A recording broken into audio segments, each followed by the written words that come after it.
vídeo no YouTube, onde tem por título Sair da Igreja, muitas pessoas responderam com uma certa crítica, por eu sugerir que alguém saísse da igreja, enquanto as demais denominações, as pessoas pregam que você tem que procurar uma igreja. Aparentemente é um título meio complicado, mas quando você lê Apocalipse 18, verso 4, onde Deus convida a sair da igreja essa que compõe Babilônia. Babilônia são aquelas igrejas que fazem parte de um ecumenismo, de um dogma. E hoje nós vamos apresentar um tema que consideramos, o primeiro tema deveria ser, antes de lançar aquele na realidade deveria ser um terceiro, porque já temos um a apresentar em breve, que nós não vamos citar o título agora, mas esse tema vai mostrar que razões você tem para você sair da igreja. Se você sair da igreja, não quer dizer que você vai para o mundo, para as coisas práticas mundanas dessa vida, não. Você sair da igreja para servir a Deus, porque as igrejas hoje elas estão pensando em angariar clientes, onde elas querem o seu dinheiro, onde pregar o evangelho é o segundo plano, ou talvez nem seja o segundo. Portanto, eu fazia parte de uma determinada denominação, da qual hoje eu não prego denominação, mas eu procuro apresentar a palavra de Deus, procuro viver a palavra de Deus, e nós temos grupos espalhados por todo o Brasil e fora no exterior, de pessoas que não estão satisfeitas de servir a Deus dessa maneira como se vê nas igrejas, onde as pessoas estão procurando os prazeres, apresentar-se a moda, apresentar o que tem, e assim também constitui essas denominações. Então eu quero convidar você, se você sair da igreja e quiser em algum lugar no mundo participar de um grupo que está orando, que está jejuando, que está semanas de orações constantemente realizando, você então entre em contato conosco. E se você quiser assistir mais algum vídeo, entre nesse canal no YouTube que você estará vendo aqui no seu vídeo, ok? Pois bem, o assunto de hoje me levou a elaborar por algumas razões. Na igreja que nós frequentávamos, usávamos uma lição, que nós chamamos, aquela lição que nós estudamos, algumas igrejas chamam lição dominical, outros têm a lição escola sabatina, que é no caso no sábado, e assim por diante. Só que essas lições, elas estavam sendo manipuladas. Como assim? Ela dava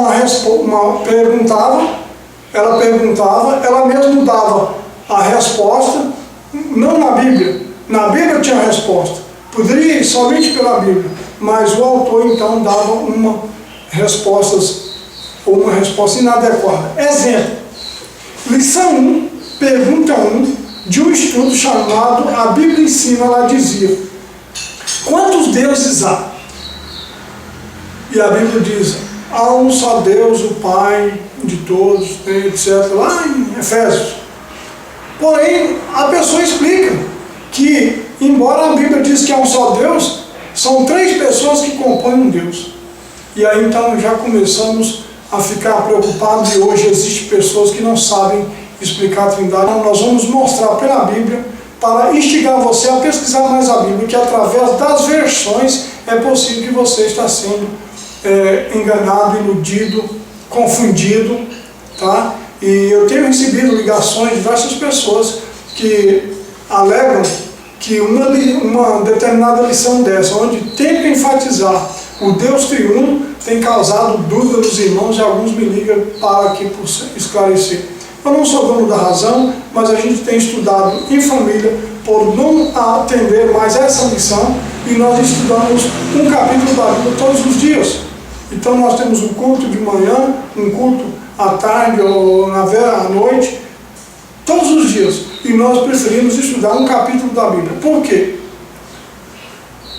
para que nós não sejamos encorajados a aceitar a ideia de alguém. Então nós pegamos ali aqueles versos e quando alguma coisa surge assim de aparente contradição, voltamos às outras versões. E para nossa surpresa, nós descobrimos e nós vamos passar alguns poucos versos que nós descobrimos. Olha, o título é esse aqui: Trindade Desmascarada. Quais as evidências bíblicas de que a doutrina da Trindade é um dogma? O que é um dogma? É um ponto indiscutível de uma determinada religião ou de uma determinada doutrina em que você não se discute, você tem que aceitar, certo? E uma das evidências é saber interpretar palavras com letras maiúsculas de minúsculas, pois sendo assim, o significado pode variar. Incrível que pareça,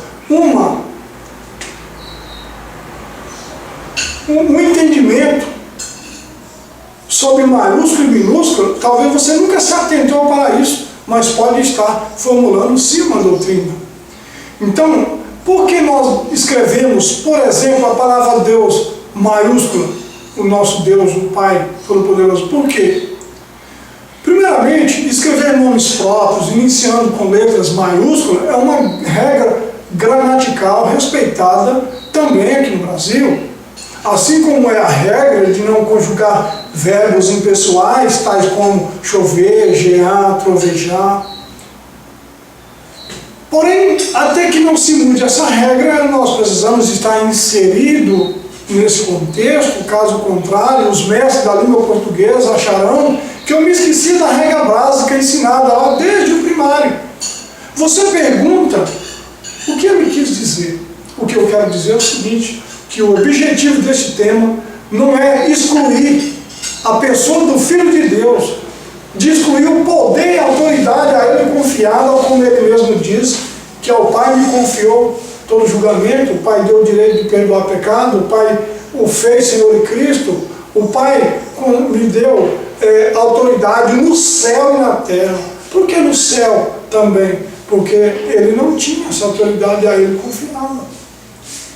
Portanto, a Bíblia diz em Atos 4,12 que não há salvação em nenhum outro.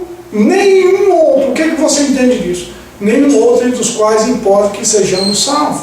João 14, verso 6 diz também: eu sou o caminho, a verdade e a vida. Ninguém vem ao Pai senão por mim. Não foi nós, nem foi outro, por mim, singular, eu, Jesus. E em 1 Timóteo 2,5 também diz: o único mediador entre Deus e os homens é Jesus Cristo, homem. Quantos mediadores? Um. O único mediador. Há um só Deus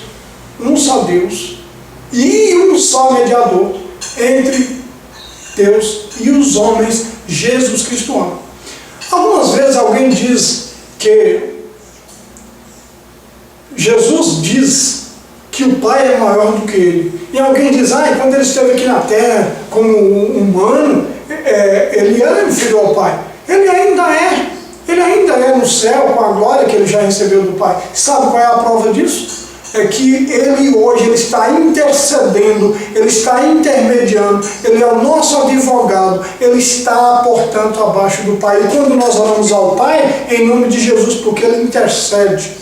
Se ele estivesse na condição de Deus, nós não precisávamos orar ao Pai, nós pedíamos a ele, ele dava, mas ele ainda hoje roga ao Pai por mim e por você. Certo?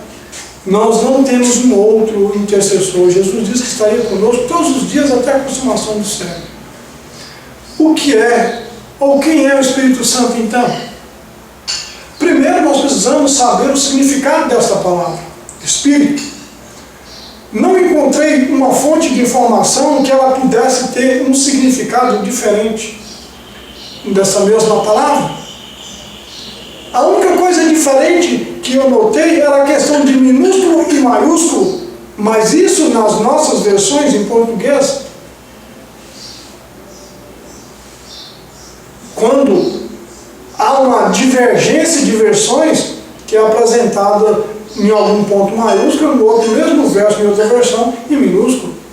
Primeiramente, o significado da palavra espírito é ruach, né, no hebraico, e pneuma no grego. Isso qualquer leigo lê e vê, comparando com a versão em português. Então, quando você encontra uma palavra escrito fôlego, hálito, sopro, assopro, vento, respiração e também a palavra mente, lá está escrito essas palavras. Por exemplo, no grego, pneuma, vem de ar, vem de pneu, vem de ar. Então, entendemos que não existe um espírito fora do corpo. Não existe um espírito independente de um dono. Embora os anjos também são chamados de espíritos ministradores. Está escrito aqui em Hebreus 1, verso 14. Não são, porventura, todos eles espíritos ministradores enviados para servir a favor daquele que hão de herdar a salvação? Sim. Agora, o que cremos de fato com relação a essa denominada trindade que eles falam? Nós cremos em Deus? Sim, nós cremos em Deus o Pai. Como diz Paulo, ao 1 Coríntios, capítulo 8, verso 6. Todavia, para nós há um só Deus, o Pai. Está escrito lá desse jeito. Para nós há um só Deus, o Pai. E um só Senhor, Jesus Cristo, pelo qual são todas as coisas e nós por Ele. Agora, nesse mesmo verso, existem umas versões que tem algo lá entre parênteses que diz assim: como há muitos deuses e muitos senhores no céu e na terra. Olha, cuidado com o entre parênteses. Não é inspirado. Tem versões que já está em uma situação como que inspirada. Ou seja, não tem mais o entre parênteses. Tá? Tem coisas que a gente aceita, ou que se aceita sem alterar a palavra. Por exemplo, alguns oram o Pai Nosso, mas não usa aquela frasezinha no final, porque teu reino, o poder e a glória para sempre, amém. Por quê? Porque há algumas versões que estão entre aspas essa parte, mas não quer dizer que esse não só eleva, só enaltece a pessoa do nosso Deus. Mas há versos que realmente é um caso sério, e nós vamos falar mais para frente a respeito desse. Tá? Agora é o seguinte, com relação a Jesus. Quem é Jesus? Jesus é o Filho de Deus, sempre foi o Filho de Deus, mesmo antes da criação. Nós temos versos, temos outros assuntos, temos os DVDs que nós possamos passar para vocês a um preço insignificante, só preço de custo de material.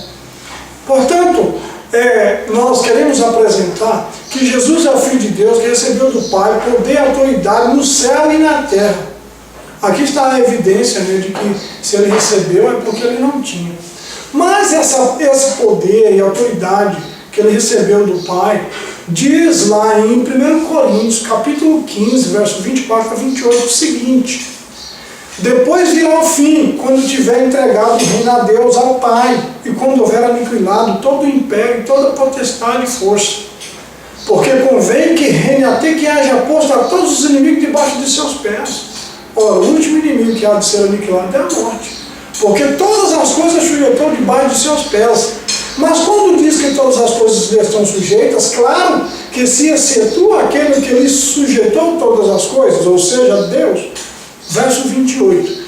E quando todas as coisas estiverem sujeitas, então também o nosso filho, o mesmo filho melhor, se sujeitará àquele que todas as coisas lhe sujeitou, para que Deus seja tudo em todos. Entendeu? Jesus está como um representante de Deus aqui na terra, como representante de Deus ele veio. Então ele ainda não concluiu a obra que precisa ser concluída. Qual é a obra? Nos levar para a eternidade, né? Dar o galardão para aqueles que merecem, dar a condenação para aqueles que não aceitam os méritos do Salvador Jesus, que morreu na cruz para nos salvar. Então Jesus vai entregar, Pai, eu vou te entregar a responsabilidade que tu me confiaste, para que o Pai seja tudo em todos. Né? E o Espírito Santo? Quem é o Espírito Santo? Alguém fala que o Espírito Santo não pode ser uma influência. Ele tem que ser uma pessoa. Porque ele geme, ele intercede, ele entristece, ele convence. Sim, meus queridos, como eu disse, não existe um espírito fora de um corpo. Ele tem que ser de alguém, por isso que a Bíblia fala Espírito de Deus, Espírito de Cristo. Então, ora é de Deus, ora é de Cristo, ora é o dos humanos. O Espírito tem um dom. A Bíblia, quando fala lá nas cartas de João, fala assim, o Espírito que não confessa que ele veio em carne. Não é uma pessoa que fala. E quando fala o Espírito não expressa, não está falando de um terceiro Deus. Não está falando disso, está falando de uma pessoa. O Espírito é a vida, é o fôlego de vida. Por exemplo, o que Deus assoprou sobre Adão? Fôlego de vida. Além desse fôlego, não era simplesmente um vento, mas era um poder que emanava do Pai, que pudesse transformar aquele ar em células, em sangue, em uma pessoa viva como essa máquina humana que Deus fez nós. É isso? Portanto, quando Nabucodonosor, por exemplo, diz que ele sonhou e ele estava perturbado, lá em Daniel, capítulo 3, ele estava perturbado porque ele não conseguia entender o sonho. Ele falou, o meu espírito era uma pessoa fora dele. Quem que era então? Era ele. Mas e na Bíblia também é? Vamos ver, Atos 20, 28. Diz assim, olhai, pois, por vós e por todo o rebanho, sobre que o Espírito Santo vos constituiu bispos, para apacentardes a igreja de Deus, que ele resgatou com o seu próprio sangue. O Espírito Santo constituiu o bispo para apacentar a igreja de Deus, que ele resgatou com o seu próprio sangue. Espera aí. Onde está escrito na Bíblia que o Espírito Santo derramou sangue? Nesse caso, quem era que derramou sangue? Parabéns, Jesus, muito bem, você pensou certo. Gálatas 4, verso 6, também um outro exemplo. E porque sois filhos, Deus enviou aos vossos corações o Espírito de seu Filho que clama, Abba, Pai. Olha, preste bem atenção. Você já viu o Espírito Santo chamar Deus de Pai? Então quem chama Deus de Pai? Jesus. Quem era o Espírito Santo aqui? Jesus. Quanto à questão iniciar com maiúscula a palavra Deus, Criador do universo, e minúscula, e escrevendo-se ao Deus, criatura da criatura, é um Deus criado pelo ser humano. Se houver, é uma questão lógica, se é Deus pagão, é minúsculo, se é o Deus todo-poderoso, é maiúsculo. Então eu sei fazer a distinção de quem é quem, através do maiúsculo e minúsculo. É uma questão lógica, determinada, que possamos saber de quem se trata. Se houver versões da Bíblia trocadas, uma hora é maiúsculo, uma hora é minúsculo, cuidado. Isso aí é para que você não se perceba e seja enganado com relação às versões. Isso pode ser que alguém colocou por ignorância, ou então a propósito mesmo, para inserir uma falsa doutrina, para torcer a verdade. Há interesses de autores em mudar a Bíblia, no intuito de inserir muitas outras doutrinas, como por exemplo a Trindade, como por exemplo o batismo. Todos os batismos da Bíblia eram realizados em nome de Jesus. 36 versos, nós temos isso no Novo Testamento, contra um que possamos encontrar no rodapé de algumas versões da Bíblia, como a de Jerusalém, por exemplo, onde é apresentado que essa doutrina foi alterada. E nós possamos mostrar também em diversas denominações, os seus conteúdos, em que essa é uma doutrina nova, tanto na igreja A como na igreja B. Então, isso chama-se ecumenismo. E eu quero dizer para você que nós temos muitos DVDs, nós possamos passar isso a um preço de R$1 cada um, mais o frete, não sei onde você mora, para você ter um imenso campo de pesquisa para você realmente depois ir procurar por você mesmo. Agora, se a Bíblia está cheia de versos que fala que é um só Deus, único, para compor uma trindade eu preciso de pelo menos mais dois. E não é de estranhar que essa mudança, ela sempre tem sido gradual, porém, essa doutrina da trindade, ao inserir mais dois, eles tinham que fazer isso ao mesmo tempo. Então, Jesus não é, na concepção dos trinitarianos, que ele não é só humano, mas que ele também é divino. 100% de cada. Bom, eu nunca vi isso escrito, que ele é 100% de cada. E a nossa salvação não foi um Deus que morreu, mas um que veio como nós, para dar um exemplo de uma vida impecável. Portanto, alguns falam que nós falamos que Jesus é um ser criado. Nunca diga isso, porque eu não conheço ninguém que faça parte desse grupo pela qual nós frequentamos, que diz que Jesus é um ser criado. Não temos base para isso. Temos sim que ele é gerado. Mas que diferença faz? Talvez você que está me assistindo não sabe distinguir um ser criado de um gerado. Mas eu posso te dar um exemplo. Né? Eva. Porque quando você fala, poxa, se Deus é o pai de Jesus literalmente, então quem é a mãe de Jesus? Isso falando numa era antes de eu nascer de Maria. Na realidade, Eva também não tem mãe. É um ser gerado, tirado da costela de Adão. Como foi feito a questão de Jesus, seria especulação e eu falar o que não está escrito. Agora, o que eles dizem por aí, que esse negócio de filho, isso é um título funcional. Procurei na Bíblia, procurei em vários livros, fiz uma pesquisa para encontrar título funcional. O que é isso, irmão? Para de inventar, falar o que não está escrito. A gente cansa de ler na Bíblia o Pai e o Filho, Pai e Filho, Pai e Filho. Nunca diz dois Deus, nunca diz Deus Filho, mas Filho de Deus. Nunca diz Espírito do Espírito Santo. Nunca diz Espírito Deus, mas o povo acredita que sim. E para eles é meio confuso. Vamos dar uma explicadinha mais ou menos para você ver o que eles ensinam.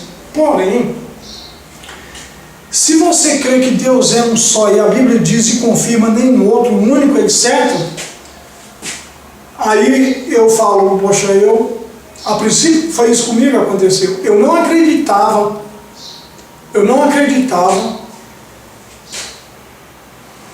acreditei, portanto, que o Espírito Santo fosse uma pessoa, mas fosse de Deus. Mas quando eu fui ler e vi que Jesus é o Filho de Deus, que recebeu do Pai poder e autoridade, e nem por isso estamos tirando os seus méritos. Alguns dizem que ele é um Deus. Ele também é Deus. Então, se é um, eu posso explicar isso pela Bíblia. Se é dois, já deixa de ser um. Se é três, complica mais ainda. Mas acontece que existe verso na Bíblia que único nenhum outro, um só, é dessa forma. Agora eles dizem que é difícil falar sobre esse assunto, é difícil pregar sobre a Trindade, provar. E isso eles dizem mesmo. O que é mais difícil? Falar que um é três, ou que três é um, ou um em dois, e dois em um. Quando Jesus orou, Pai, eu oro para que todos sejam um, assim como eu e tu somos um. E a Bíblia diz, eu e o Pai somos um. Não é uma pessoa, um em caráter, um em propósito. Por isso que Jesus orou para que nós possamos ser um com o Pai. Ele com o Pai. Agora, se nós dissermos, Deus é único, não tem outro, nós entendemos a Bíblia. Caso contrário, vamos ter que procurar fazer uma teologia por aí, porque você não conhece grego e hebraico, e o que está em português está tudo errado. Podemos compreender a diferença entre escrever de acordo com a gramática, como também diferenciar os valores. Se eu, por exemplo, eu digo Vitória em maiúsculo, eu estou falando de uma cidade. Mas se eu digo Vitória em minúsculo, eu estou dizendo vitória de uma batalha, vitória, né? Belo jardim pode ser uma cidade, ou então é um jardim da nossa casa, podemos dizer que belo jardim. Esta verdade de que aprendemos que Deus é um só, nos permitiu deixar de lado, portanto, aquelas lições preparadas, manipuladas para inserir falsa doutrina. Então nós resolvemos estudar em famílias e aí nós começamos a deparar com alguns versos que aparentemente estavam fundamentando sim uma doutrina da Trindade. Mas a Bíblia não pode entrar em divergência, então eu comecei a pesquisar nas versões. Nós temos muitas versões, eu ganhei mais versões, inclusive até em alemão, nós temos muitas versões da Bíblia, e nós pegamos aqui alguns textos para depois apresentar para vocês. Então eu resolvi colocar esse tema para que você possa ver. A questão é maiúsculo e minúsculo versus interpretação. Vamos pegar por esse lado. Gênesis 41, verso 38, na versão João Ferreira de Almeida atualizada, diz o verso 38, disse Faraó aos seus oficiais, acharíamos porventura homem como este, em quem há o Espírito de Deus? Note, preste atenção que em algumas versões está em minúsculo. Espírito de Deus, minúsculo. Por que minúsculo? Segundo os trinitarianos, minúsculo trata-se de um vento mesmo, um sopro mesmo. E para outros, o Espírito, quando é maiúsculo, é um nome próprio. É uma pessoa. Então, se pudermos olhar essas versões, com certeza diríamos que alguma coisa está errada. Então é isso que eu quero chamar a atenção sua, para que você desconfie e comece a perceber que estão tentando usar simplesmente versões da Bíblia, maiúsculo e minúsculo, para fundamentar uma doutrina. Aqui está algum exemplo. Se você ler o grego, Atos 13, verso 9, a palavra Paulo, por exemplo, a primeira letra é um pi. A palavra pneuma, que também quer dizer espírito, é um pi. Mas note a diferença, que um é minúsculo, o outro é maiúsculo. Mas se você pegar a Bíblia em Atos 13, verso 9, diz, todavia, Saulo, que também se chama Paulo, cheio do Espírito Santo, e fixando os olhos dele. Percebem aqui, meus queridos, essa palavra, Espírito Santo, por que no grego está minúsculo e aqui está maiúsculo? Quem fez errado foi quem traduziu dessa forma, porque no grego está minúsculo. A palavra é P de pneuma, que traduzindo é Espírito. É importante que se saiba que o grego é minúsculo. A palavra pneuma e Paulo, pi, primeira letra, maiúsculo. Se você pegar também 1 Coríntios 2, verso 11, aqui fala do Espírito do homem e do Espírito de Deus. O pneuma do homem e o pneuma de Deus. Em 1 Coríntios, então, se você for ler, diz assim, porque qual dos homens sabe as coisas do homem senão o Espírito do homem, que nele está? Assim também, ninguém sabe das coisas de Deus, senão o Espírito de Deus. Agora aqui está um detalhe. Algumas versões podem estar em minúsculo, mas outra maiúsculo. Porque aqui está comparando, ninguém sabe do meu espírito, ninguém sabe o que vai na minha mente. A não ser Deus, que é o nosso Criador. Com a nossa mente, ela tem um poder tamanho que eu quiser me deslocar, andar, aproximar-se daqui da câmera, da filmadora, eu posso fazer, porque a minha mente tem poder de comandar o meu corpo. O Espírito de Deus, ninguém sabe o que vai no Espírito de Deus, na mente de Deus. Só Ele sabe. Agora, como Ele nos fez, Ele sabe o que vai na nossa mente. Isso, Satanás não tem esse poder. Aqui tem algumas versões da Bíblia, e eu peguei alguns textos e nós vamos comparar alguns fatos, alguns textos que nós pegamos onde a questão maiúsculo e minúsculo leva-nos a crer em uma doutrina da Trindade e também algumas questões sobre a interpretação de alguns versos. Tem muitos versos que se aplicam ao Pai e eles colocam se é ao Filho ou questão de interpretação. Primeiro, Tem aqui alguns e depois nós vamos mostrar outros. Tá? Vamos deixar essa parte em negrito e vamos para essa de vermelho, porque aqui está destacado aquilo que nós vamos falar. Mas o que esses versos têm em comum é justamente que algumas versões estão em maiúsculo e outras versões em minúsculo, para sustentar uma doutrina. Atos 20, 22, Paulo fala, nós vamos ver isso mais à frente, né? E eu constrangido em meu espírito, vou a Jerusalém sem saber o que vai me acontecer lá. Noutra versão diz, e eu obedecendo a voz do Espírito Santo. Está diferente ou não está? Claro que está. Eu constrangido no meu espírito, é a minha pessoa, é eu, não se trata de outro. E ouvindo a voz do Espírito Santo, e colocar o maiúsculo, né, porque é uma pessoa, ao essa pessoa entender dessa forma. 1 João 1, verso 18, lá fala, ninguém jamais viu a Deus, mas o Filho único, unigênito do Pai, esse nós vamos ver. Mas em algumas versões não diz Filho unigênito, diz Deus unigênito. Nós vamos ver isso aqui. Outro verso, João 8, 23 e o 24 também, né, e o 58. Eu sou. Por que algumas versões estão minúsculas e outras estão maiúsculas? Fique atento, fique esperto. Apocalipse 1, 6, lá fala ao seu Deus e Pai. Mas em outras versões diz Deus e seu Pai. A diferença, nós vamos ver. Em outro verso, Hebreus 1, 8. Teu trono, ó Deus. Mas esse verso é uma citação de um outro verso, de Salmo 45, verso 7, que também há uma diversidade de versões, e algumas está dizendo, o teu trono é de Deus. Nós vamos ver isso aqui mais detalhe. Vamos agora para Êxodo capítulo 7, verso 1. Então disse o Senhor a Moisés, isso na versão João Ferreira de Almeida, revista atualizada. Vê que te constituir como Deus sobre Faraó, e Arão, teu irmão, será teu profeta. Aqui na versão linguagem de hoje fala como Deus também. Na outra versão internacional diz, dou-lhe a minha autoridade. Na outra versão atualizada diz, eu tenho posto como Deus. E outras, constituído Deus, God, e por Deus, minúsculo. Essa diversidade de versões nos leva-nos a indagar. Qual é a verdade? Qual é a verdade?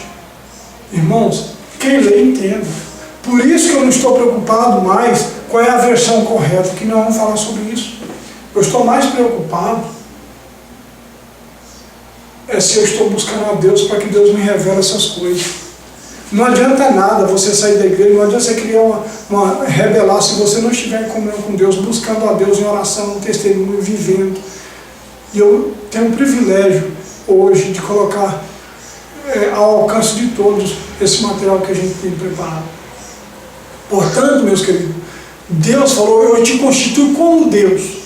Como Deus não é ser Deus, mas a autoridade de ir falar como se fosse o próprio Deus. Isso, quando a Bíblia fala que Jesus seria Emanuel, o nome de Jesus não é Emanuel, mas era Deus conosco. É a presença de Deus conosco. Jesus é a palavra de Deus. Jesus é um representante de Deus. Ele vem com a autoridade do Pai, a ponto do Pai dizer para ele, ou para todos, e outra vez eu lhe serei Pai, ele me será filho, e todos os anjos o adorem. E outra vez os anjos adoram. E outra vez eu lhe serei Pai, porque ele já era Pai. Outra vez, agora de forma humana.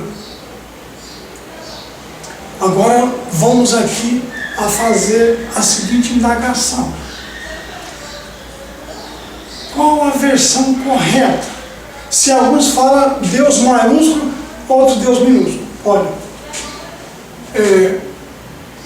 a questão, você acha que Deus colocaria alguém para ser um seu representante, um Deus minúsculo, criatura da criatura?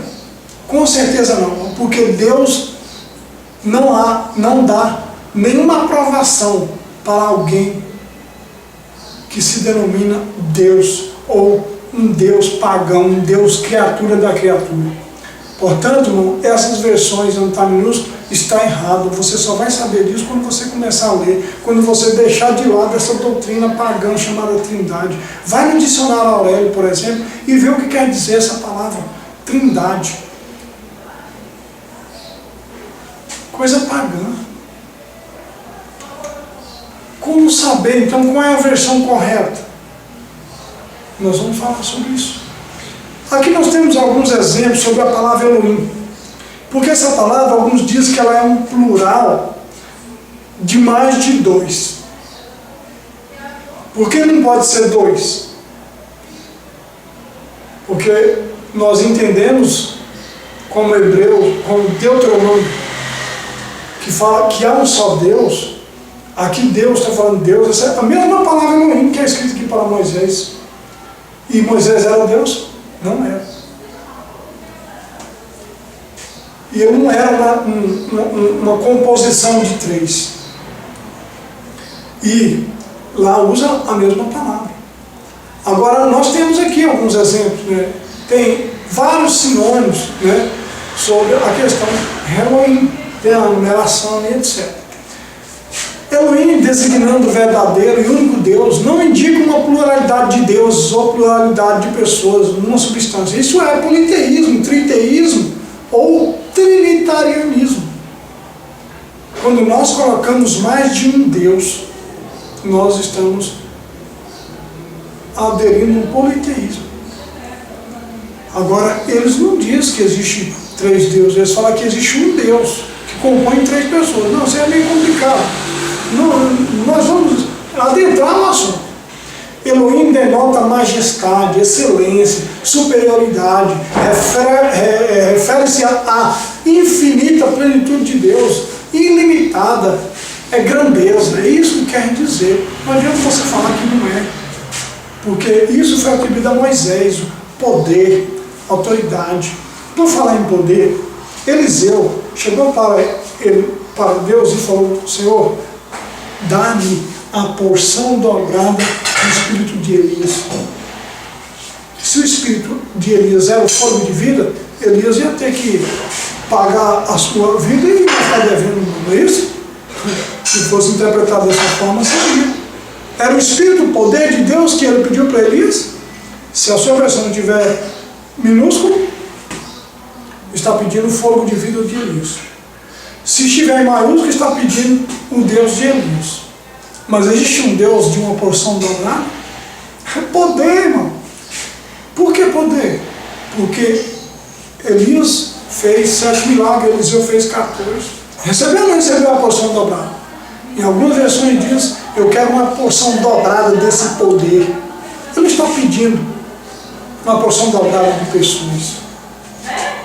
Agora vamos aqui a essa questão. Deus unigênito ou Filho unigênito? A Bíblia diz em João 1:18, tá? Eu não gosto muito da expressão São João, São Marcos, São Lucas, porque são santos canonificados pela algumas igrejas aí, né, que coloca o ser humano como santo. Até os milagres que Jesus ele fez, porque ele tinha comunhão com o Pai através dos anjos. E se você quiser, nós vamos passar o texto para você. Só entrar em contato conosco, pelo e-mail, por outras informações que nós vamos deixar aqui no término desse vídeo. Portanto, diz algumas versões: ninguém jamais viu a Deus. O Deus unigênito que está no seio do Pai é quem o revelou. Isso nessa versão primeira, João Ferreira de Almeida, revista atualizada, fala Deus unigênito maiúsculo. Ou seja, fala de Deus unigênito. A outra versão diz: Deus nunca foi visto por alguém. O Filho unigênito que está no seio do Pai, isso revelou. Se pudéssemos entender, é isso que é a verdade. Não foi o Filho que veio aqui revelar quem é o Pai. Sim, um Deus pode revelar outro. Agora, o que quer dizer unigênito? Único gerado. Certo? Então, alguns descartam até mesmo essa palavra unigênito. Não acreditam, não concordam. Porque não admitem que Jesus é o Filho de Deus. E aí eu vou mostrar depois, não nesse vídeo, no outro material que nós estamos elaborando, um vídeo que achamos na internet de alguém que fala que Jesus é muito safado porque ele aceita adoração se ele não fosse Deus. É o que ele diz. Mas se o Pai diz que deve ser adorado, é o representante do Pai, quem somos nós para dizer que não? Mesmo que ele não seja Deus, mas na autoridade de filho, ele vem na autoridade do Pai, como Moisés recebeu a autoridade do Pai. Qual é a evidência de que Jesus, nessa versão, está correto, o Filho unigênito? A versão é essa: gerado e não criado, gerado e não essa palavra unigênito que alguns dizem que não existe, né? Alguns dizem Maria, mãe de Deus. O que você acha desse título? Deus tem mãe? Para alguns sim, porque a Bíblia fala que o que está nela é do Espírito Santo. Então quem é o Pai? É o Espírito Santo? Claro que não. O poder do Altíssimo te cobrirá. O poder de Deus estava sobre Maria e ela recebeu esse filho como uma dádiva do Pai e não um ser pessoal como o Espírito Santo, numa terceira pessoa como é interpretado. Então, para alguns não descreve Maria, mãe de Deus, mas aceita que Jesus é Deus também. Que Deus tem um Pai. Por exemplo, aqui em Apocalipse 6. Em alguma versão diz assim: e nos fez reis e sacerdotes para Deus e seu Pai. A Ele glória e poder para todos sempre. Amém. E nos fez reis e sacerdotes para Deus e seu Pai. Está falando de um Deus que tem um Pai que também é Deus. Nessa versão é, mas está errada, meus queridos. Na outra versão diz: e nos constituiu reis e sacerdotes para o seu Deus e Pai. E nós vemos uma diversidade de versos onde Jesus afirma que Deus é o Deus dele também, é o nosso Deus, o Deus dele. E a glória, né? E em outras versões fala ao seu Deus e Pai. Está correto. Ou melhor, o seu Deus e Pai, está falando do Pai. Não Deus e seu Pai. Isso é uma versão que não condiz. Se você ler os dois, você vai saber que tem a diferença. Talvez alguns falem, não, nem tem diferença. Claro que tem diferença. Êxodo 3, verso 11 e 14, nós sabemos que o título Deus, ou seja, o eu sou, maiúsculo, era para representar o Pai. Quando Deus escreveu nas tábuas de pedra os 10 mandamentos, ele escreveu com o seu dedo, e o seu filho leu os mandamentos. Quando o filho leu os mandamentos, que diz: não terás outros deuses diante de mim, quem estava lendo para Moisés foi Jesus, que ele existia como um arcanjo Miguel. Era Jesus. Mas Jesus não estava dizendo algo dele, estava falando algo do Pai. O que o Pai escreveu: não terás outro Deus diante de mim. Aí você fala: mas deuses é minúsculo, deuses outros pagãos. Tudo bem que seja, mas o mim é singular, é uma pessoa. Não se trata de dois. Não terás o Deus diante de nós. Não foi isso que diz. Diante de mim. Mim é um, é singular. Então, o título Eu Sou representa Deus. Quando disse Deus a Moisés: eu sou o que sou. Disse mais: assim dirás aos filhos de Israel: eu sou, me enviou a vós outros. Deus não está preocupado em saber qual é o seu nome. Isso no nosso português está eu sou. Alguns falam Elohim, outros falam Yahvé. Nós estamos discutindo nesse tema, esse assunto, mas nós temos materiais para falar sobre isso. Porém, o que eu quero chamar a atenção é que algumas versões da Bíblia, lá falando de João 8, 24, João o 23 também, o verso 28, o verso 58, lá fala assim: Por isso eu vos disse que morrereis nos vossos pecados, porque se não credes que eu sou, morei em vossos pecados. A minha pergunta é, por que algumas versões é maiúsculo, outras é minúsculo? Numa mesma versão, todas as letras são maiúsculas, mas em outras versões, todas são minúsculas. Por que isso? Cuidado com as versões. Essas versões estão induzindo a você a acreditar que Jesus também é Deus, mas nem por isso nós não vamos tirar esse poder e autoridade que o Pai lhe confiou, porque não há salvação em nenhum outro, como já dissemos. Porém, se nós pegarmos aqui o último verso 58, diz: respondeu-lhe Jesus, em verdade vos digo que antes de Abraão existisse, eu sou, minúsculo. O que esse texto está dizendo? Eu sou. Ele está querendo dizer eu, Deus? Até fica difícil a gente interpretar o texto dessa forma. Jesus está dizendo que antes de Abraão existisse, eu já existia. E nós não estamos questionando, ele já existia mesmo. Você pode ler em Miqueias 5:2 que diz: desde os tempos antigos, desde os dias da eternidade. Provérbios 8:22-30 fala da sabedoria. Em Deuteronômio 4, verso 35 diz: a ti te foi mostrado para que soubesse que o Senhor é Deus. Nenhum outro há senão Ele. Muito boa essa colocação. Na outra versão, linguagem de hoje, diz: Deus deixou que vocês vissem tudo isso para que soubessem que o Senhor é Deus. Não há outro Deus a não ser Ele. Notem que aqui o Deus é minúsculo. Se entendermos que Ele é verdadeiro, sendo minúsculo, então a realidade da lógica hoje está equivocada, porque Deus minúsculo há, nós sabemos que há Deus minúsculo, mas quando Deus fala que não há outros igual a Ele, tinha que ser um outro Deus maiúsculo. Não tem outro, é só Ele, é um só. Por exemplo, Deuteronômio 32:39: vede agora que eu sou, eu somente, e mais nenhum Deus além de mim.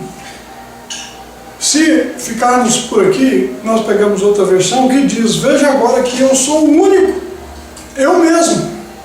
Agora está: não há Deus maiúsculo além de mim. Muito boa essa colocação. Não há Deus além de mim.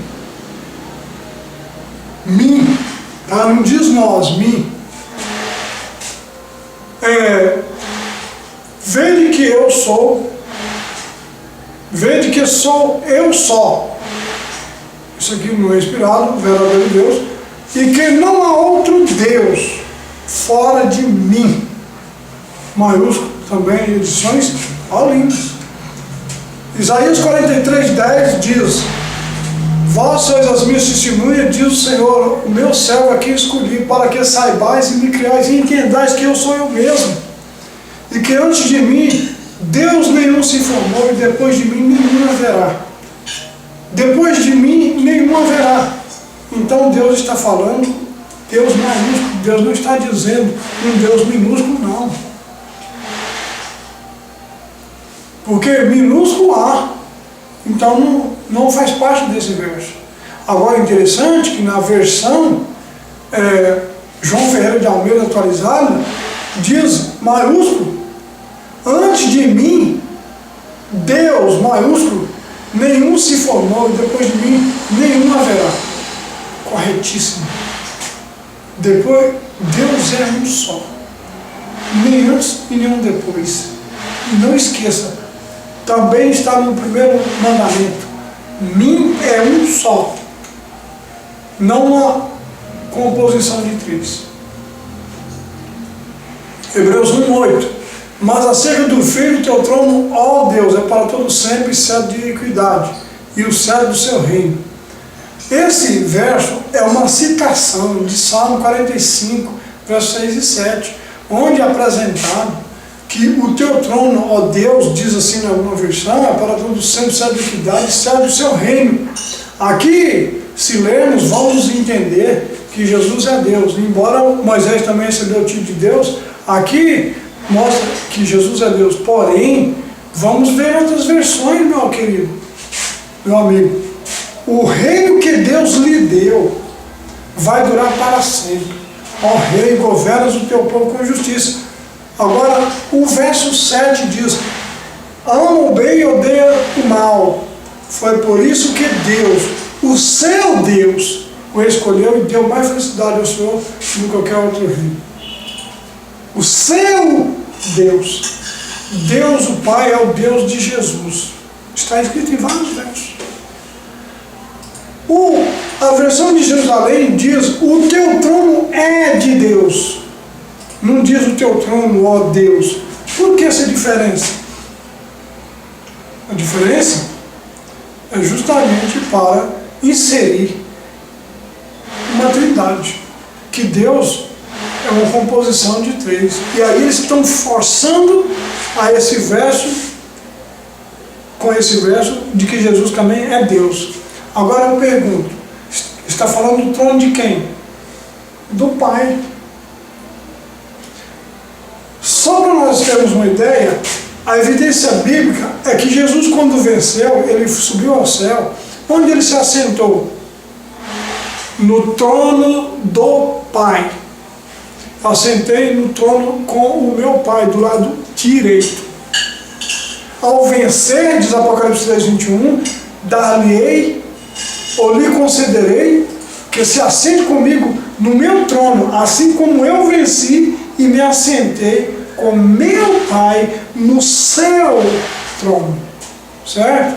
E nós temos outras evidências, que nem Hebreus 1, 3 e 13, 1 Pedro 3, 22, Hebreus 12, verso 2, Hebreus 10, verso 12, Hebreus 8, verso 1, Colossenses 3, verso 1, tudo é evidências de que o Filho assentou-se no trono com o Pai.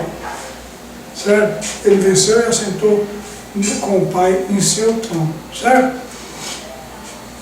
Hebreus 1,3, por exemplo, nós estamos lá, diz assim: o qual, sendo o resplendor de sua glória, expressa mais de sua pessoa, e sustentando todas as coisas pela palavra do seu poder, havendo feito por si a purificação dos nossos pecados, assentou-se à destra da majestade nas alturas. O que é a destra? A direita. E uma outra versão fala, aqui está em destaque, a expressão exata do seu ser. Em outra versão fala a imagem expressa da sua pessoa. Mas, numa outra versão, linguagem de hoje, fala que o Filho brilha com o brilho da glória de Deus e é a perfeita semelhança do próprio Deus. Mas o pior está nessa versão. Bíblia viva. O Filho de Deus resplandece com a glória de Deus e tudo quanto o Filho de Deus é e faz. Revela que Ele é Deus. Essa versão contradiz todas as demais. Que Jesus expressa a imagem do Pai, se Ele falou para o Filho: façamos homem a nossa imagem. Façamos homem a nossa imagem. Façamos, Ele diz para quem? Para o Filho. Se você tem dúvida disso, nós podemos apresentar um outro estudo.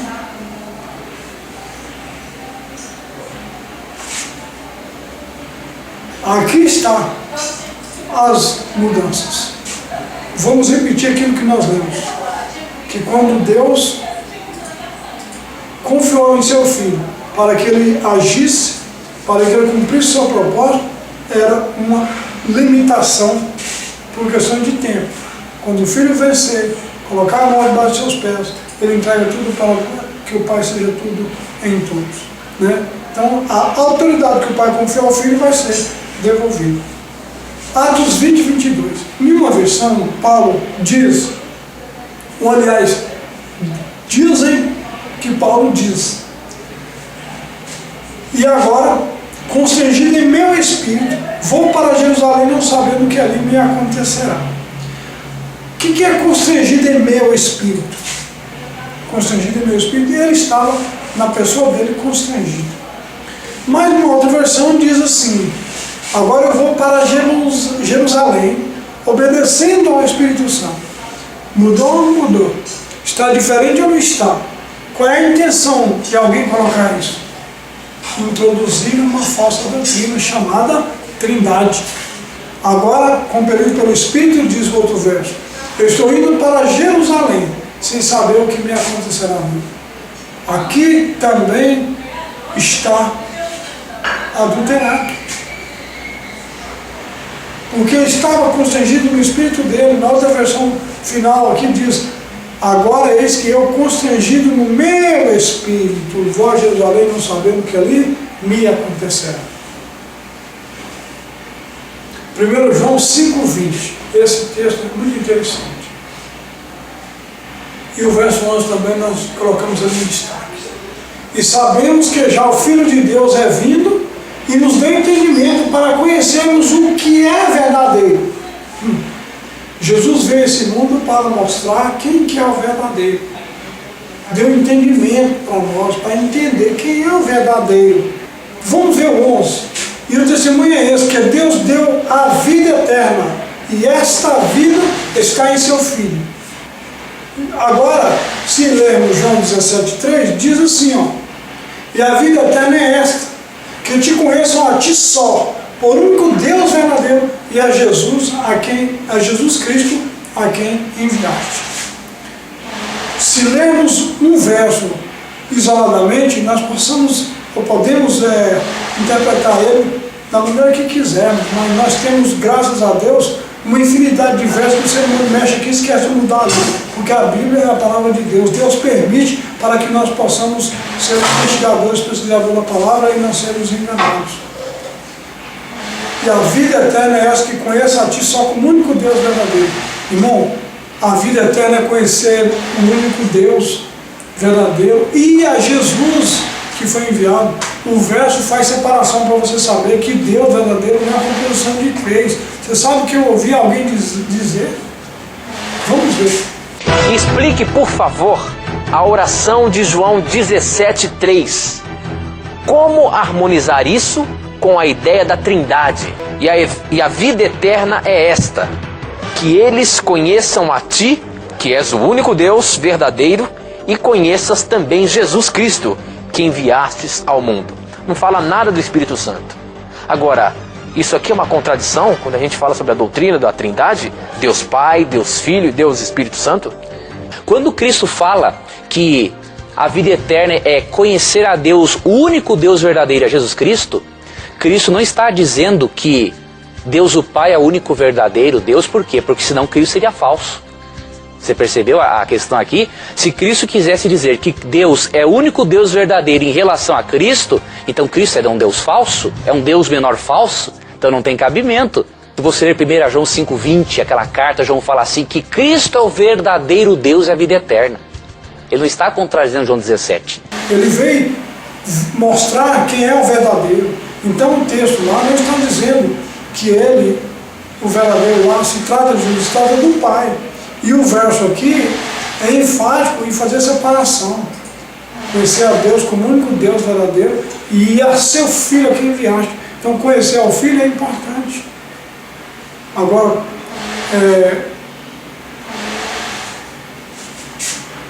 não diz que você tem que conhecer mistérios, porque existe alguém que diz que a Trindade é um mistério. Se você vai ter a vida eterna, conhecer a Deus, aí você fala: poxa, mas eu não conheço a Deus. Irmãos, existem pessoas aí que se diz doutor em divindade. Para mim isso é uma blasfêmia. De Deus eu conheço. Você sabe o que é conhecer Deus, irmão? Conhecer Deus é ter uma experiência com Ele, de consagração, de testemunho, de comunhão com Ele. Isso é conhecer Deus, sabe? Quando Moisés quis ver Deus, ele viu a bondade de Deus. Nós precisamos conhecer a Deus dessa forma. Isso nós vamos conhecer. A vida eterna é essa, conhecer a Deus, o Deus verdadeiro. Jesus veio para dar entendimento de que Deus é único e verdadeiro, e não que Ele era Deus. Aqui, João 1, verso 1 e 2, diz: no princípio era o Verbo estava com Deus, e o Verbo era Deus. E Ele estava no princípio com Deus. Temos aqui uma forma no grego, e tem algumas traduções, né, Então a tradução literal desse verso seria o seguinte: no princípio era o verbo, e o verbo estava em Deus. Também Deus estava com o verbo. Ou então essa outra versão: no princípio era o verbo, e o verbo estava em Deus, e Deus era com o verbo. Tá? Perceba que no final, no grego, deste verso, que Deus era com o verbo, e não que o verbo era Deus. Deus era com o verbo, e não o verbo era Deus. Agora, o que é verbo? É palavra. Deus tudo criou através de sua palavra. E aqui, no Apocalipse 19, verso 13, fala: e sua capa estava encharcada de sangue. Ele se chama a palavra de Deus. Na outra versão fala: ele está vestido com manto tinto de sangue, e o seu nome se chama o Verbo de Deus. E na outra versão de novo: palavra de Deus. Jesus é a palavra de Deus em nós. Romanos 9,5. Tem aqui também algumas variedades de versões. Deles são os patriarcas, e também deles descende o Cristo segundo a carne, o qual é sobre todos. Vírgula. Deus bendito para todos sempre. Amém. Alguns leem esse verso e interpretam como sendo esse Deus, a pessoa de Jesus, como aquela experiência de exclamativa de Tomé, que falou: mostra, quando mostrou as feridas, ele disse: meu Deus e Senhor meu. A quem está referindo? Ao Pai. Foi uma forma de admirar aquilo que ele estava contemplando. A Bíblia não pode confrontar. Se ela diz que é um só Deus, não adianta colocar que é 2 ou que é 3. Outra versão diz assim: e dos quais por descendência física veio Cristo. Ponto. Deus que é sobre todos, seja bendito por todas as eras. Amém. Mas outra versão diz: e deles, na descendência natural, procedeu o Messias. Ponto. Que Deus, o Supremo sobre todos, seja bendito para sempre. Amém. Então, a riqueza das versões, irmãos, leva-nos a entender melhor de que não há uma trindade. Você pode formular uma trindade naquilo que você imagina, mas não está escrito. É impossível se você permitir que Deus revele para você o que você está vendo agora, e mais tarde você pode pesquisar. 1 João 5, 7 e 8, aqui tem uma frase que está entre parênteses, que fala aqui: 3 que dão testemunho, na terra, o Pai, a Palavra e o Espírito, e esses 3 são um. Esse texto não existe no original bíblico. Possivelmente esse texto aparece na Bíblia, que você tem em mãos, entre colchetes. Este sinal é um comentário da Bíblia, e o comentário da Bíblia de Jerusalém esclarece que o texto não aparece no original. E muita gente sabe de lá que está escrito assim, texto 7 e 8 é acrescido da vulgata de um inciso, aqui abaixo, entre parênteses, ausente das antigas manuscritos gregos, das antigas versões e dos melhores manuscritos da vulgata, o qual parece ser uma glosa marginal introduzida posteriormente no texto, porque há 3 testemunhos no céu: o Pai, o Verbo e o Espírito Santo, e esses 3 são um. E há 3 que testemunham na terra: o Espírito, a água, o sangue, e esses 3 são um só. Bíblia de Jerusalém, terceira impressão, 2004, nós temos essa Bíblia, e você pode adquirir e ver por você mesmo, que todo o texto entre parênteses é um acréscimo. Agora, alguém publica na internet, vamos ver o que essa pessoa diz sobre esse verso. A Trindade não existe na Bíblia. Me explique o texto de 1 João 5, 7. Está no original? Como que é? Realmente, 1 João 5, 7, quando menciona ali o Pai, a Palavra e o Espírito Santo, esse texto está entre colchetes na Bíblia, indicando que não está no original. Então nós não podemos usar 1 João 5, 7 para provar a doutrina da Trindade. Professor, você costuma sempre exemplificar a Bíblia no grego e a Bíblia que nós acostumamos ler aqui existe algumas diferenças nessas duas Bíblias? Afinal de contas, será que a gente pode então pensar que a Bíblia foi alterada? Como é que fica essa questão? Muito boa sua pergunta, Tito. A Bíblia, na verdade, ela tem alguns acréscimos de termos, mas não acréscimos, diríamos, de heresias ou de doutrinas erradas. A Bíblia não foi adulterada, mas ela contém realmente, Tito, algumas expressões pelo seguinte: quando o tradutor não encontra uma palavra, como por exemplo em Romanos 14, aqui 5, ele viu que a frase estava meio sem sentido. Então ele supôs que o termo iguais poderia ser a melhor palavra aqui, mas não está isso no original. Um exemplo, 1 João 5,7. Ali menciona-se aparentemente a Trindade. Só que na verdade esse texto não está falando da Trindade. Por quê? Se você perceber ali, Tito, no texto, a referência à Trindade está entre colchetes, indicando o quê?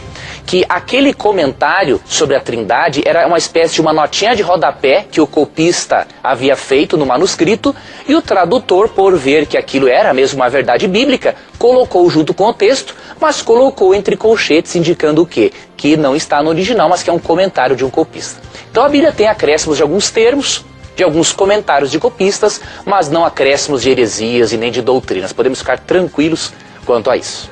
Percebe? Já acredita, mas dentro dessa vasto mundo de denominações, muitos usam esse texto para provar uma trindade. Esse cidadão diz que não é composto do original, mas ele diz que nem por isso está alterado. Não está? O que ele está fazendo aí? Qual é a intenção de colocar esse verso aí? Né? Presta atenção, meus queridos. Né?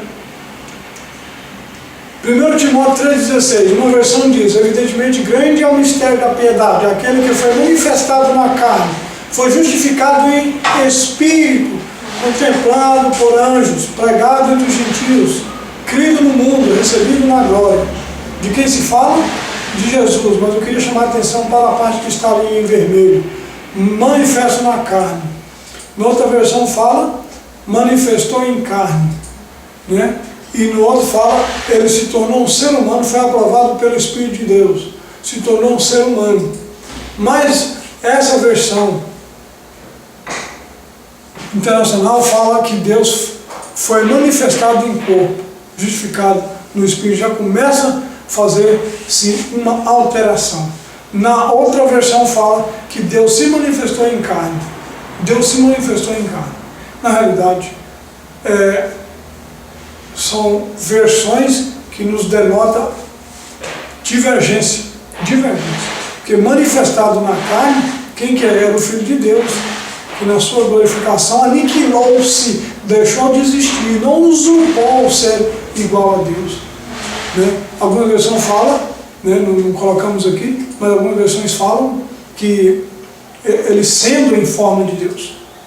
Mas outra versão não fala que ele sendo Deus, não sendo em forma de Deus. Né? Ele não usurpou, tomará força, as prerrogativas que era só de Deus. Mas ele aniquilou-se e deixou de existir. Há alguns que dizem que o Deus Jesus ficou no céu sofrendo quando o Deus Jesus estava aqui na carne morrendo. Absurdo, não? Não está escrito isso. Mas prega uma revista por aí, não sei tal. Deus se manifestou em carne, foi justificado no Espírito, visto dos anjos, pregado ao gentil, que era recebido acima da glória. Então, Jesus se manifestou, o Filho de Deus se manifestou em carne. Muitos não gostam nem de usar essa expressão carne. Em humano, em um corpo, né? Humano. Gênesis 1, verso 2. Olha aqui a questão das versões da Bíblia. A terra sem forma e vazia, havia trevas sobre a face do abismo, mas o Espírito de Deus pairava sobre a face das águas. Você já notou que nessa versão, e já notou essa expressão, Espírito de Deus? Nunca diz Espírito de Deus, ou Espírito do Espírito, mas é o Espírito de Deus. Na Bíblia de Jerusalém diz: no princípio Deus criou o céu e a terra. Ora, a terra estava vazia e vaga, as trevas cobriam o abismo, e um vento de Deus pairava sobre as águas. E um vento de Deus pairava sobre as águas. Aliás, Espírito não é vento? É. Por que então colocaram em maiúsculo para subentender que seja uma pessoa. Mas outra versão aqui diz assim: quando Deus iniciou a criação do céu e da a terra era deserta e vazia, havia treva na superfície do abismo. O sopro de Deus pairava na superfície das águas. Tem uma outra versão que diz que no princípio Deus criou o céu e a terra, e a terra estava deserta e vazia, as trevas cobriam o oceano e um vento impetuoso sobrava sobre as águas. Há alguma diferença em espírito e vento e sopro? Nenhum, só de tradução. Mas quando coloca maiúsculo, é para dar uma ênfase de que seja, então, uma pessoa. Para os trinitarianos, eles dizem o seguinte: Deus Pai, Deus Filho e Deus Espírito Santo. São três, daí o termo Trindade. Mas diz que não são três, mas o único Deus. Ou seja, para eles, Deus é um conjunto de três pessoas, onde o terceiro é diferente, pois não há perdão da sua parte. Tudo isso é por falta de interpretar o texto. A Bíblia diz blasfêmia e não pecado. E blasfêmia é falar contra coisa ou pessoa. Pode ler lá no livro de Marcos. E esse texto foi usado quando Jesus fazia os trabalhos que o Pai estava com ele, e as suas obras eram atribuídas a Satanás. Isso sim que era blasfemar. Rejeitava a atuação do Espírito de Deus na vida das pessoas, então eles usavam dessa forma. Agora, hoje as pessoas falam a mesma coisa. Esses ali que estão fazendo algo do inimigo, né? Eles estão blasfemando, é coisa de Satanás. Eles não sabem, eles não vêm, não conversam com a gente, como é que vão saber o que nós estamos fazendo? Existem alguns que dão mau testemunho, qualquer igreja tem pessoas que dão mau testemunho. Existem grupos que conheceram a verdade, de repente eles foram para os extremos, começaram a ler e absorver tantas coisas, não creem. Não creem em tudo e não creem em nada, sabe? É isso aí.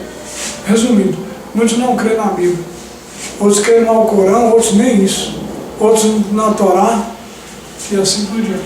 O propósito desse estudo é alertá-lo a você estudar na Bíblia e a pesquisar. Não tem condições de a Bíblia sustentar duas coisas: ou ela é mal interpretada, ou ela é mal traduzida. Ou ela é mal traduzida e você está interpretando mal. Se a Bíblia fala que há um só Deus, acredite, há um só Deus. Porque se Jesus é Deus, não existe um único Deus, então existe dois. Se o Espírito Santo é Deus e Jesus é Deus, então existe três. Aí o termo Trindade. Mas pode crer que as pessoas que estão ensinando, eles creem nos dois. Eles creem que há um só Deus e creem na Trindade. Creem que há um só Deus e creem que há três, embora não expressem dessa forma. Eles falam que Deus é uma composição dos três. Então eu pergunto: houve na história algum momento em que nós tínhamos apenas dois? Por exemplo, na eternidade, ou antes da criação, você não acha lugar nenhum escrito a palavra Espírito Santo. Nem antes da criação, na eternidade passada, nem muito menos depois, quando fomos ao céu. Fala que o Pai, o Filho e os anjos. Esse é o trio celestial, né? O Pai, o Filho e os anjos. Apocalipse 1 fala que Deus revelou a Jesus, Jesus passou para o anjo passou para João, que devia passar para a igreja. Não tem um terceiro ser denominado de Espírito Santo. Certo? Não existe. E não vai existir. Certo? Algumas questões de interpretação, marque conosco que nós vamos até você, enviamos material e você vai ficar sabendo realmente de mais detalhes aprofundados. Porque eu estou falando e eu não estou diante de você para que você possa então apresentar suas razões, se é que você acha que quer. Mas nós precisamos aprender, precisamos estudar para nós fazer discernimento dessas coisas que nós acabamos de apresentar. Certo? Portanto, cremos em Deus o Pai, cremos em seu Filho Jesus, que recebeu o poder e a autoridade, e a salvação é por um único meio através dele, e age mediante o seu Espírito e mediante os anjos na operação para salvar a humanidade. E cremos no Espírito do Pai, no Espírito do Filho, assim como está escrito. Está escrito. acreditamos. Não aceitamos aquela ideia de que não está escrito aqui, mas não quer dizer que não esteja aí. Quando fala pai e filho, não tem como alimentar que é um terceiro, sendo que não está escrito. Portanto, qualquer informação, aqui está o meu e-mail, aqui está um site que você possa fazer uma pesquisa mais aprofundada, e nós estamos à disposição para estudarmos juntos a Bíblia, e que você possa fazer o mesmo aí na sua casa, onde você estiver, com o grupo que vocês estudem, e analise essa questão. Muito obrigado, que Deus abençoe.